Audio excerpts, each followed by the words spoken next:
Have you ever known a two-talent man? You know the reference, don't you? The parable in the 25th chapter of Matthew in which Jesus describes the master who goes away leaving his servants with wealth. By the way, the word talent there is used not in the way we use it in English. I'm playing with the words nowadays. But it was used in the same way in which the Romans were using it. It was an amount of currency. It was wealth. Talent was a fair amount of money. And if you recall, Jesus leaves 1 talent with one servant and 2 talents with another servant and 5 talents with some other servant. And when he comes back, you recall the story of the master's concern is, have they used what they have been given? And you remember the servant who has a talent has buried it, and his master is upset and angry with him and takes away what he has because he hasn't used it well. And the others have used it well and are rewarded.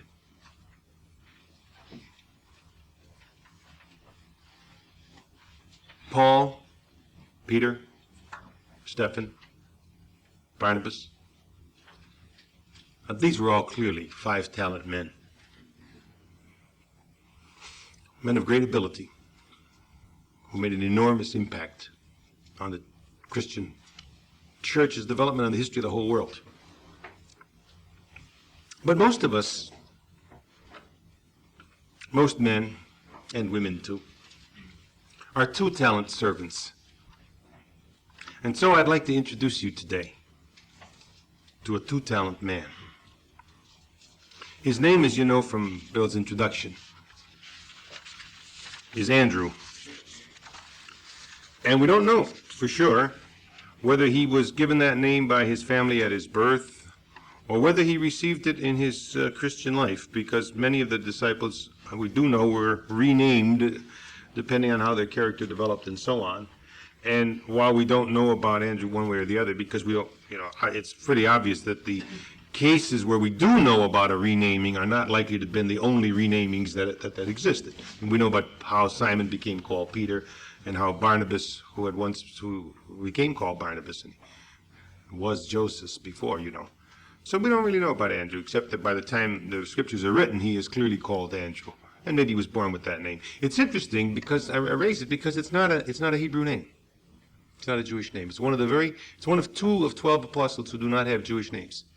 It's a Greek name. And so it's conceivable that he was acquired it among the brethren later. I don't know. But if he did, it makes sense. Because the word Andrew is mainly from a prime root meaning a man, aner, which is the root underneath the word anthropos for anthropology, the study of man, too, by the way. And it seems to be kind of appropriate. Anyway, he's a 2-talent man. He's a limited man. His name occurs fairly often in lists with the other apostles, which is to suggest that one of the things you know about Andrew is he was the kind of person that when somebody asks, who was at the party, you say, well, so-and-so and so-and-so and so-and-so. And then say, well, anybody else? And then you stop and you think and say, well, let's see. Yeah, Andrew was there too. He's just one of the apostles. Wow.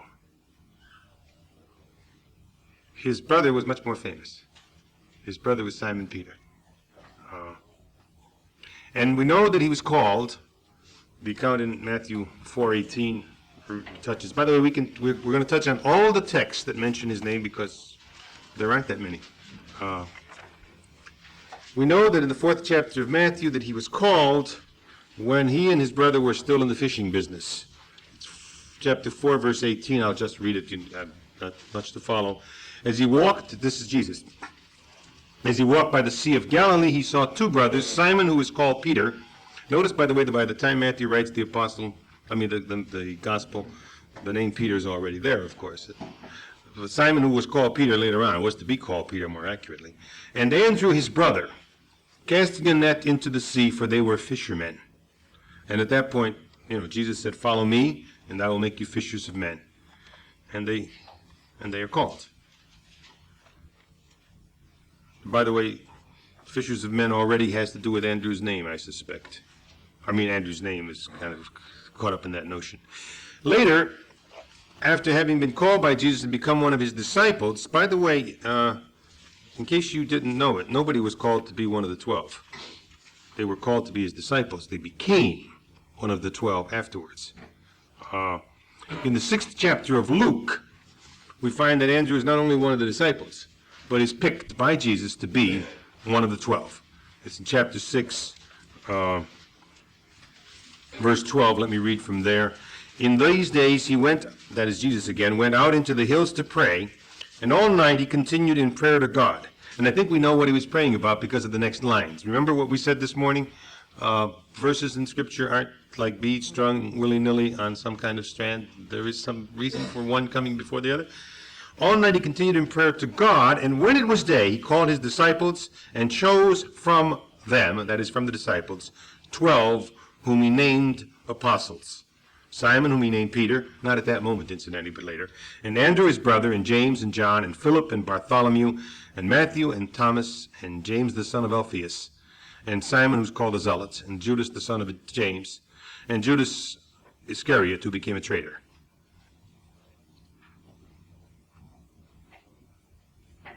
So we know that he wasn't only one of the disciples.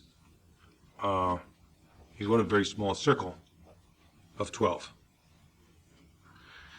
3 other places, I'm not going to read them, Acts 1:13, Matthew 10:2, and Mark 3:18, are places where his name is listed with the other 12. In the Acts chapter 1:13, he's listed with the 11 other occupants of the upper room. They were bunking or sleeping in the upper room while they waited for the Holy Spirit to come. And those of you who are with us at camp this year know how much we emphasized their waiting on the Lord on that occasion. He's listed with the 12 in Matthew 10, verse 2, on the occasion where Jesus sends his 12 off to preach to the Samaritans, to the lost, to the lost sheep of Israel as they go, if you recall. And of course, he's listed with Mark's account of who the 12 were in Mark 3:18. And now you have most of the listings of Andrew. He was not a very prominent person in some ways. That's clear. In Mark's Gospel, the first chapter, it becomes clear that he lived with Peter in their house. You know the event. Peter's mother-in-law was sick. Jesus preaches there and heals her and so on. It's chapter 1 and verse 29, and it reads this way. And immediately he left the synagogue and entered the house of Simon and Andrew with James and John. Now Simon's mother-in-law lay sick with fever, and immediately they told him of her. And it's very interesting. Traditional church doctrine, Catholic church doctrine in particular, has identified this as the house of Simon Peter's mother-in-law. Mind you, the scriptures don't say that at all, but it's her house, not his. And they'll show you the ruins of the foundations in a redevelopment of some ruins along the shore of Galilee, in which you ought to have very little faith. Because among other things, it's kind of a great big house for a fisherman to have. He would have had to own all the fishing business in the area.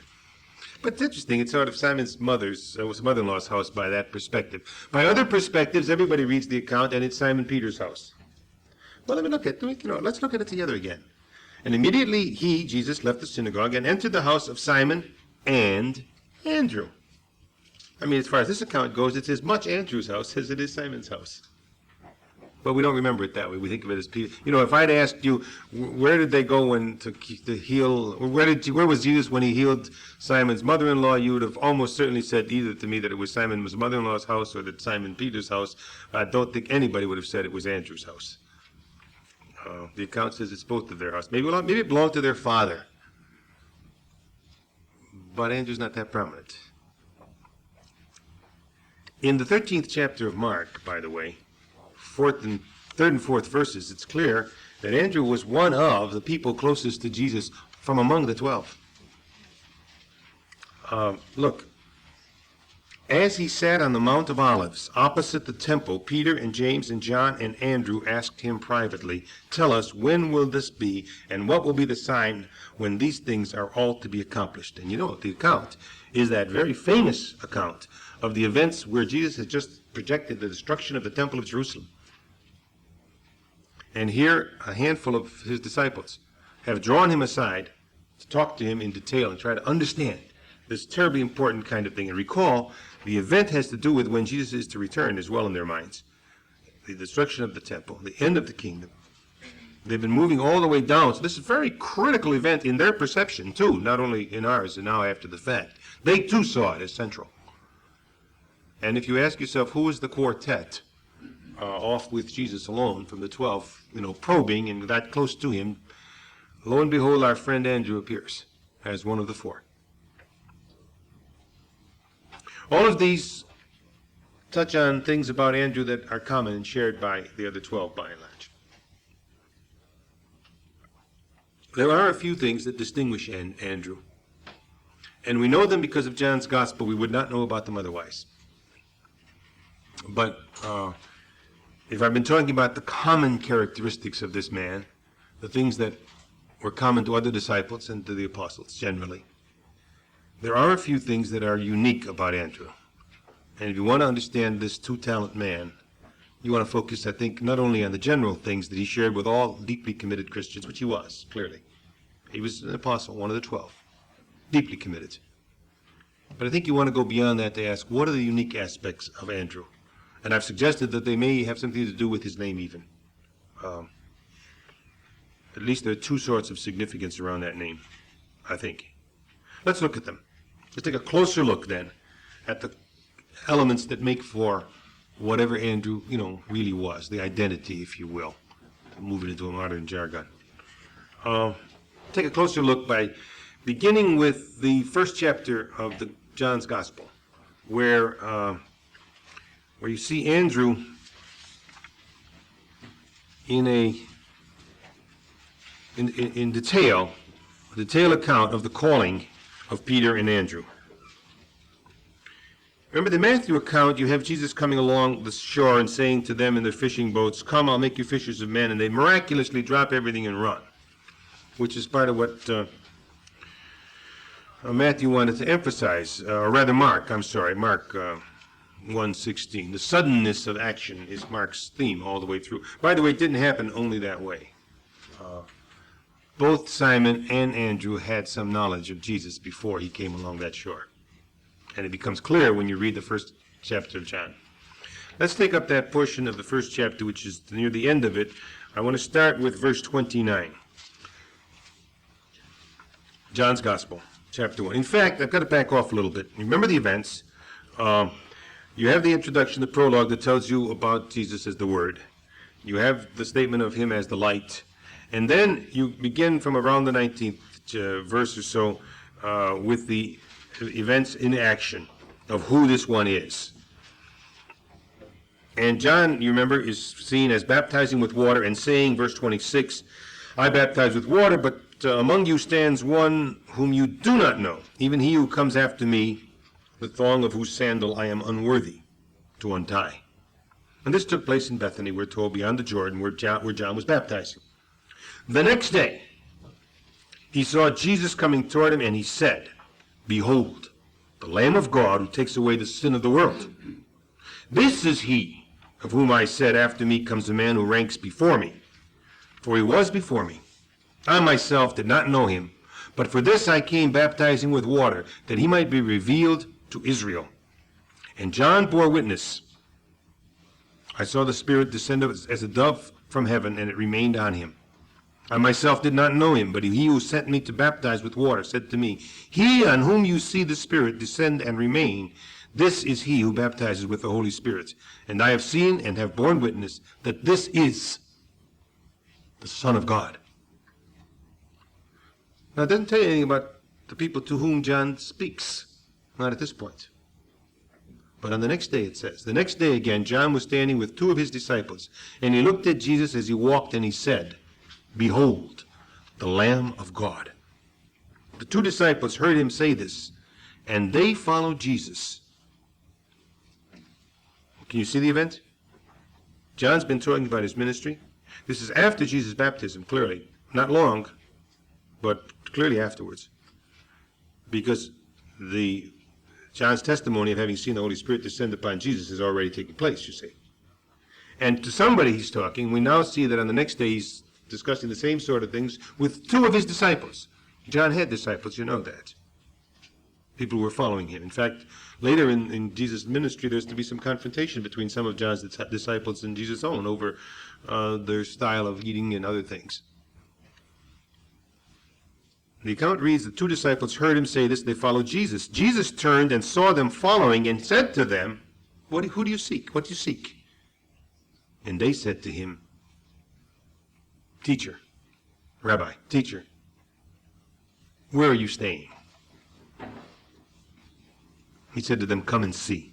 They came and saw where he was staying, and they stayed with him that day. For it was about the 10th hour, so they spent the entire day with him. One of the two who heard John speak and followed him was Andrew, Simon Peter's brother. And so we see that Andrew and his friend, whoever his friend is, and we have some hints on this, Andrew and his friend were prior to being Jesus' disciples, were indeed disciples of John the Baptist. Were already concerned with the kingdom. And the moment John says to them, that's the one. That's the one who's the real teacher.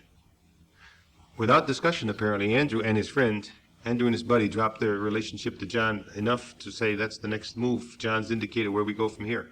And so Andrew is on his way to becoming a disciple before Jesus ever called him and his brother from the fishing nets. The moment John has indicated, this is the way to go. You know, it doesn't take much in the way of natural talent to do quickly something you know you ought to do. And a 2-talent man can do it as readily as a 5-talent man. Maybe even readier. He doesn't have as much confusing him. And Andrew's moved quickly here. But look what else happens.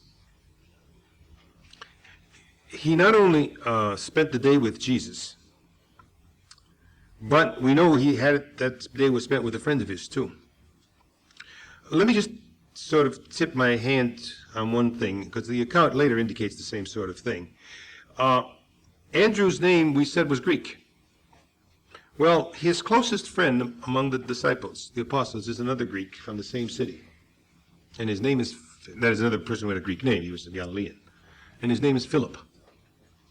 Because if you skip down later on the same chapter, verse 43, the next day Jesus decided to go to Galilee, and he found Philip and said to him, follow me. And again, it's sort of out of the blue. But later you realize throughout the account two things. One, that Philip, well, the account says it here. Now Philip was from Bethsaida, the city of Andrew and Peter, and also, by the way, of James and John. Philip found Nathanael and said to him, we have found him of whom Moses in the law and also the prophets wrote, Jesus of Nazareth, the son of Joseph. And then Nathanael is drawn to Jesus as well. Well, you get a sense of how the linkage works to call people to the Lord. One friend goes to another friend and says, hey, I've seen the Messiah. And so I'm suggesting that Andrew's friend is probably Philip. Grew up in the same town, were both disciples of John the Baptist, and are both called by Jesus. And together from now on, you'll find Philip and Andrew bracketed with frequency. But let me bring you back to the account we were with earlier, same chapter.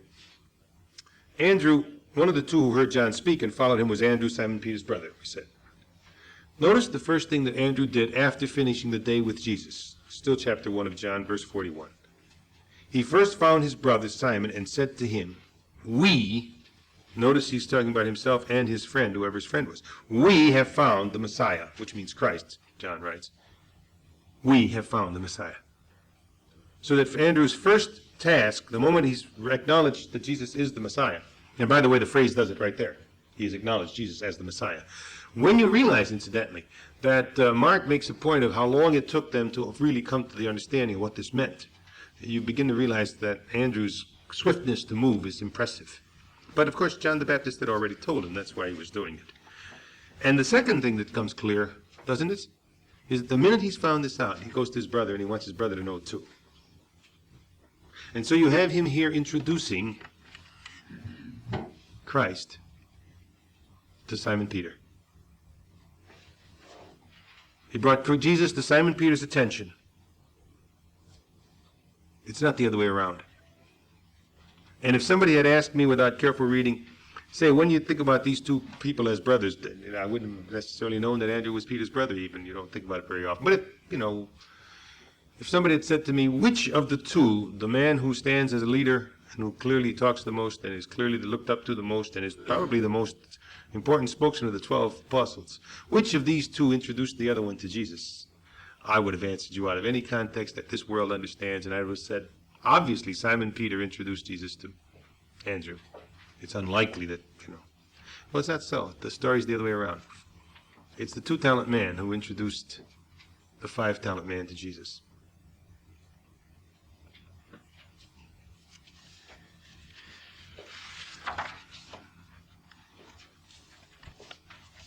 And of course, as we said before, that's how this process works. Because you see, at that point, Jesus then turns and says to him, so you're Simon, the son of John, you're going to be called the Rock. Peter. Cephas, which is the other term for it. And then if you recall what we read earlier, when Jesus sees Philip later, and Philip goes to Nathanael, and then Nathanael comes to Jesus, and Jesus says, I know about you before you ever came here, and then he describes him under the tree and all the rest of that kind of exciting mystical story. And Nathanael says, oh wow, anybody who knows that much about me has got to be a Messiah. The linkage system that way. And Andrew's playing a critical role in calling his brother. That's one of the few events we know about Andrew. It gives us some picture of his character. Quickness to move when John the Baptist identifies the Messiah. Quickness to share what he has with his brother. And he introduces his brother to Jesus. And they're both called when Jesus calls the one. By the shore, both of them are fishing, calls them both. There's a second event, which also tells us something about Andrew, and begins to give us another closer look, I think, at what I call a 2-talent man here. I'm following some other people who've already said that, by the way. I'm not being that unique in this at all. Chapter 6, verse 5 through 13, I guess, is enough to get the account. The event is one you're all familiar with. It's the feeding of the 5,000. You recall the story, don't you? The disciples have come back successfully preaching. Because of their successful preaching, indubitably, rather than, and by the way, Jesus has been unsuccessful in his preaching on that occasion. The cities of Chorazin and Bethsaida, where he's preached on the shores of Galilee, just were not listening to him. The disciples were, in fact, come back and report with great excitement in the Matthew account, if you recall, in the Mark account, Luke account, rather. The Matthew account. They report with great excitement how everybody listened to them and how much power they'd received with the Spirit. And so the crowd gathers and follows them, and suggests that crowd must have been attracted by what the disciples had said about Jesus, since he himself had, as I say, clearly not been successful in his ministry at that point. And then as the day goes on, the time comes towards evening, and they worry about lack of food. You recall in I think it's the Luke account, where or Mark's account rather, where the emphasis is placed on the fact that they are worried about feeding the crowd, and Jesus tells them to feed them, and so on. Mark's concerned especially with the hard-heartedness of the disciples in contrast to Jesus. John's got a different concern. He's trying to make us understand the power of Jesus. And that's where the emphasis is on the feeding of the 5,000. But interwoven in John's account of the feeding of the 5,000 is a piece that has something to do with Andrew that I think gives us some insight again into Andrew. Verse 5, lifting up his eyes, this is chapter 6 of John's Gospel. Lifting up his eyes then, and seeing that a multitude was coming to him, Jesus said to Philip, how are we to buy bread so that these people may eat? Notice it's Andrew's buddy, Philip, that is being referred to here, to whom Jesus is speaking. This he said to test him, for he himself knew what he would do. And John trying to help us understand the power of Jesus. Philip answered him, 200 denarii would not buy enough bread for each of them to get a little. You remember the account? One of the disciples knew that there was a boy with 5 barley loaves and 2 fish. Now, I ask you to stop and think a minute before I go any further. Before we started I would have started this talk today. I wonder how many of you would have remembered if I had asked the quiz, which disciple knew that there was a boy with 5 loaves and 2 fish? I wonder how many of us would have thought of Andrew. Well, it was Andrew. Okay? It was Andrew. You might have thought of Simon Peter or John or something, but why Andrew? Anyway, the account is clear. There is a lad here. One of his disciples, Andrew, Simon Peter's brother, said to him, by the way, isn't that just lovely? John, who's writing this, the importance of the fact is it is Andrew who knows. But he's got to make sure you know who Andrew was. So he says, Andrew, Simon Peter's brother, just in case you didn't know. Because otherwise you wouldn't know. You see.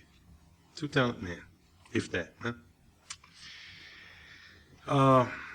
Jesus said to him, there is a lad here who has 5 barley loaves and 2 fish.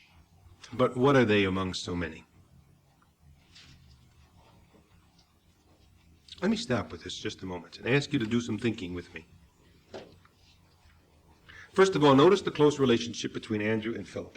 It is to Philip that Jesus addresses the question, and the linkage system works back and it's Andrew's. Secondly, think of how important the event was for the disciples generally. It's a big moment. Crowds come out to listen to Jesus. Crowds come out because of their preaching. It's pretty clear when you look at the Mark account. In fact, Jesus gets angry with them because they're concerned more about themselves than they are the crowd, and they have clearly been fed by these people, if these are the people to whom they preach, because they went out without any food. They've been cared for by these people, you see. And Jesus has not been very successful preaching to those cities at the same time. I would imagine most of those disciples and apostles are the 70, mind you. I have to imagine they're very concerned about the ministry involved, the preaching, the words, the success at having this tremendous turnout. Hey, just put yourselves in their place, How do you think we would feel if all of a sudden we gave a meeting and 5,000 people showed up? You see. They would be so excited, would be so interested in that. Who would have the time? Who wouldn't know that some little kid or some lad had 5 loaves of fish and 5 loaves of barley and 2 fish? Well, there's one man among these people who somehow or other is close enough to a child, a lad, to know that. And his name's Andrew. And let me suggest that tells you something about the character of this man. He is interested enough to even know that a child or a young lad has that food with him. The other thing that comes through for me is that while he doesn't have much hope, what are you going to do with these? He isn't completely without some hope. He brings it to the Lord. He says, Lord, now that you're on this topic, how do you feed this crowd? And his buddy has just said, look, if you had 200 denarii, you couldn't feed them. Andrew still comes through and says, Master, I don't know what good I can do with this, but there is a boy here with 5 loaves and 2 fish. But what's that with such a big crowd? In any case, he does function to make Jesus aware of this. And it is clear that Andrew is the kind of person who is aware of small things. And then you know what happens. Jesus said, make the people sit down, and there was much grass in the place, so the men sat down, the number about 5,000. Jesus took the loaves, and when he had given thanks, he distributed them to those who were seated, so also the fish, as much as they wanted. And when they had eaten their fill, he told his disciples, gather up the fragments left over, that nothing may be lost. And so they gathered them up and filled the baskets with fragments from the 5 barley loaves left by those who had eaten. And when the people saw this, so on, they said, this is indeed the prophet. We know the story. I wonder how many of us have been aware of Andrew's relationship. By the way, one thing in passing, which has nothing to do with Andrew, but I don't want to miss it while we have it, notice the leftover amount. I've come to learn slowly, but I've begun to really realize the significance of pressed down and running over. Because running over is a waste at one level. You can't really use that which is running over. But that's the way God always handles us. I mean this very seriously. It runs over, my brethren, so that you and I will never have any doubts about having it. Whatever it is. Shall I make that point sharper? Whatever it is, God supplies our needs if we let him. And when he supplies our needs, they are completely met, and there is more than needed. And the reason for the waste, and it's not wasted, is so that you and I will have absolutely no doubt that it'll always be enough. That's why it's running over. Well, let me take you to a third event with Andrew. It's in the 12th chapter of John. It's one of the most important, it's the most important event that Andrew is in, from certain perceptions at least, I think.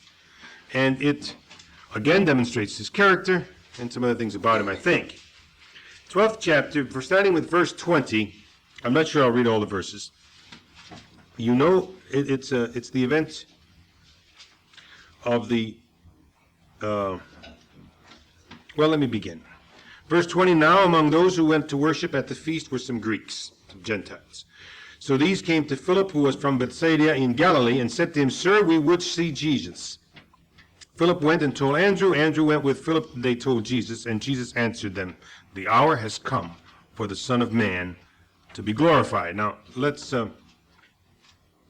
well, in fact, let's go further. Truly I say to you, unless a grain of wheat falls into the earth and dies, it remains alone. But if it dies, it bears much fruit. He who loves his life loses it, and he who hates his life in this world will keep it for eternal life. If anyone serves me, he must follow me, and where I am, there shall my servant be also. For if anyone serves me, the Father will honor him. Let me stop there, and then we'll pick up the rest of the account later. A couple of things that seems to me very important to notice. This may be, I think probably is, Jesus' last public event before his arrest after the supper that night. That is, John's account moves from this to the Passover feast, beginning of the 13th chapter, Feast of the Passover. This may be the last public activities Jesus engages in before he privately draws aside with his disciples. Now, you will recall one of the reasons for Jesus' private activities, the supper and so on, are so that they will not be interrupted and arrested or some such thing until he has done what he had to do with his disciples. So one of the things Jesus needs, the event occurs at the feast. It is after Palm Sunday. It is preparatory for the Last Supper. And Jesus is, if he's in any doubts about what he's doing, he may have some doubts about the timetable and the exactness of this, but nothing else. He knows what he's doing and why he is to do it. Let me suggest this event is a terribly important event for a number of reasons. One of them is because it signals for Jesus the accuracy of the whole operation at this moment. The time has come to die. And that's what he says when they come to him with the word. Gentiles, Greeks want to talk with you. Now I know, he says. This is it. He's been getting ready. He's been pitching for this moment. He's been aware of it. It's been coming. But this is confirmatory evidence. The time for him to go into the grave has come in order to bring life. That's clear. That's what he's saying here. A couple of other things that strike me as important in this connection. It is the event, and we haven't read the rest of it yet, but as I read the later part, you'll come back to it. It is one of 3 times in the entire Gospel's record that a voice from heaven speaks out audibly in Jesus' ministry. It is the least attended to of all 3 events. Scholars, writers, preachers talk about the other 2. We talk about the voice from heaven when Jesus is baptized. This is my beloved Son, and so on, you know. We talk about the voice from heaven on the other occasion, the transfiguration on the mountain, remember? The end of this event, a voice again is heard from heaven. But this event is given much less attention by most people than the other 2. And let me suggest that it deserves more attention than we have given it. It is terribly important for Jesus as one more signal on the road. The other 2 are signals too. It is God in heaven speaking out, saying, look, you're on the right track. Interestingly enough, he has interpreted correctly the event before the voice from heaven. Gentiles want to speak to him. There are some other things that I think are pretty clear in the account, if you know your scriptures and know something about the setting of the day. Jesus' activities were usually within the temple precincts. That's the place for discussion. I don't mean the sacred portions where the sacrifices were made. I mean on Mount Zion, within the porticos of the old temple, which is a huge edifice, and where much discussion went on, so on. And the account makes good sense if you realize that Greek converts, proselytes, and these have to be proselytes, by the way. Notice what it says. Now, among those who went up to worship at the feast were some Greeks. Hence, they were Jewish proselytes. They had come to Judaism. They wouldn't come to worship at the feast otherwise. They might have been there as salesmen or some such thing, but they're there to worship. By the way, that helps you understand where they were, too. They're on Mount Zion. They want to speak to Jesus, but they can't get to him directly. The reason they can't get to him is interesting. They can't get to him because on Mount Zion there was only one court where proselytes could be. It's called the court of the Gentiles. They weren't allowed in the court with the rest of the Jews, you see. They were Jewish proselytes, but they weren't born Jews. And so they were second-class Jews. And when Paul talks about wall of separation being broken down, he is including the wall of, and when he talks about the wall of separation between Jew and Gentile, specifically in one of his later letters, he's talking about the wall that separates the courtyard of the Jews from the courtyard of the Gentiles in the temple too. Because even in their worship, in their temple precincts, they could not meet together unless the Jews came into the Gentile court. And Jesus was probably preaching in the court next to that, which is the court of the women, where men and women could be together, because the women couldn't be in any other part of the temple area either. And the women who were part of his company could not have been part of his company with his preaching if he had not been in the court of the women. But that's next to the court of the Gentiles. And so it's obvious that the Gentiles who have come to worship have to have somebody go into the courtyard into which they may not go. Technically, they were supposed to die, be killed if they went into the wrong area. So they've got to send somebody, and who do they send? Well, Philip, whose name is Greek, and who comes from a Galilean city, as most 12 did, and they ask him to make an arrangement for them to see Jesus. By the way, you don't think they just were going to listen to Jesus say a few words to you. They want to make an arrangement to talk with him. Incidentally, early church tradition, which, I don't know, but there's an early church tradition which says that these were Greeks who wanted to bring him away from Jerusalem because everybody was aware of the fact that the Jerusalemites were going to kill him. It was only a question of when. And that this was their reason for meeting with him was to suggest that he go to some of their Greek cities and preach where he would be accepted and listened to and looked up to. And if that's so, it would fit the other two occasions when a voice from heaven comes, because on both of the other occasions, he is given the choice of not dying. His baptism is a choice to die to begin with. Transfiguration, Peter says to him, "Don't, let's go." And he says, "No, we go," and the voice is heard from heaven. On this occasion, the Gentiles want to see him, and if the early church's tradition is accurate, that Jesus would also be aware of what was happening, that he would have his opportunity to leave and to keep his life, his response would even make more sense. The moment that they have said to him, "The Greeks want to speak to you. Now's the time to die, and first I must die, because if I don't, I can't produce life for everybody," which is his response. But in any case, all of that is speculation. But less speculative by far is something else right in the account. Philip, who is a member of the 12, and who can come to Jesus, goes to Andrew before he goes to Jesus. And you begin to get one more bit of sense of how important Andrew is in the link of communication to Jesus. So these Greeks, despised, second-rate, looked down upon by all the Jews. Don't forget, much later than this, not too much later, but somewhat later than this, Peter still has to be hit over the head repeatedly before he can see that God is no respecter of persons. Philip comes to Andrew, and Andrew goes to Jesus and says, "Hey, Philip, let's go. You want to talk to Jesus? Let's go talk to Jesus. These Greeks want to see you." And Jesus sees it as an indication of his crucifixion to come.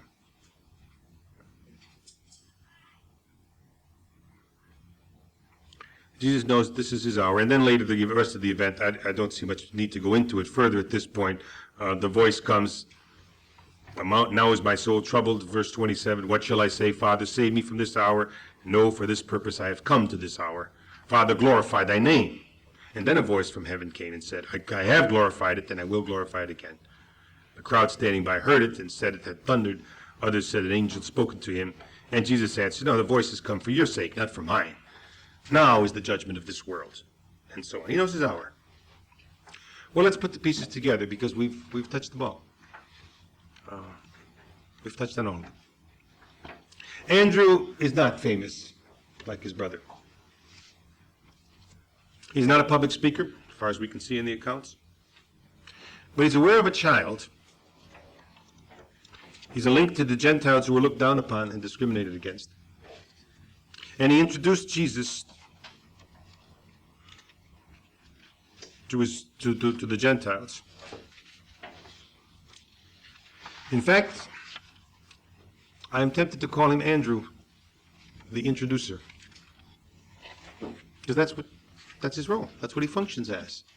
When you look at the accounts that draw him out, he introduces Jesus to his brother, to a child who's got 5 loaves and 2 fishes, to Gentiles. Let me touch on the character of this man as he emerges. A 2-talent man, I said.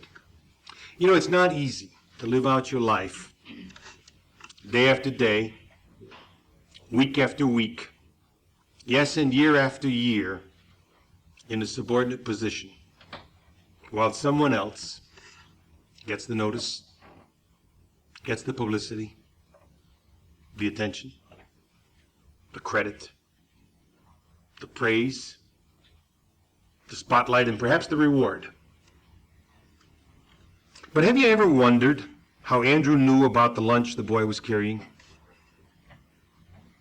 Do you think a person anxious about his own status, about being overlooked, about his brother's recognition, about himself, in short, would have known that the boy had a lunch? Do you think children are drawn to people filled with their own importance or bitter with envy? Of course not. Of course not. Or have you ever asked why Philip did not himself go to Jesus? Or if he was going to go to somebody else, why not to John or James or to Peter? But instead he goes to Andrew.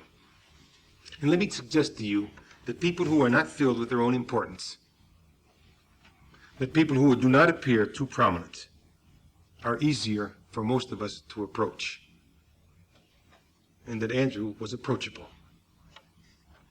You see, it's the Andrews who work quietly, who usually keep their mouths shut, who leave the glamour to the 5-talent men and women. It's the Andrews who make things work. For Andrew was interested in people, and Andrew introduced people to Jesus.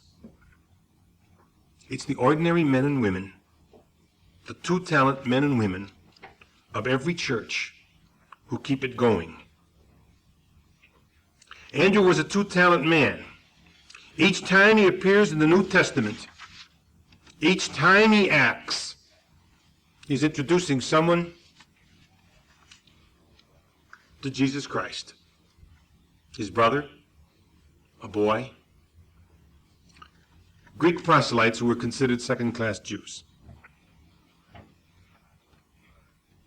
Only a 2-talent man. But those 2 talents were completely surrendered to Christ. And because they were completely surrendered to Christ, they made all the difference.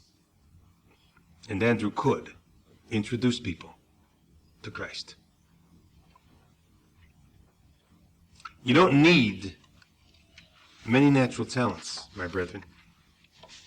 What you need is to have whichever and whatever ones you have completely surrendered to Christ.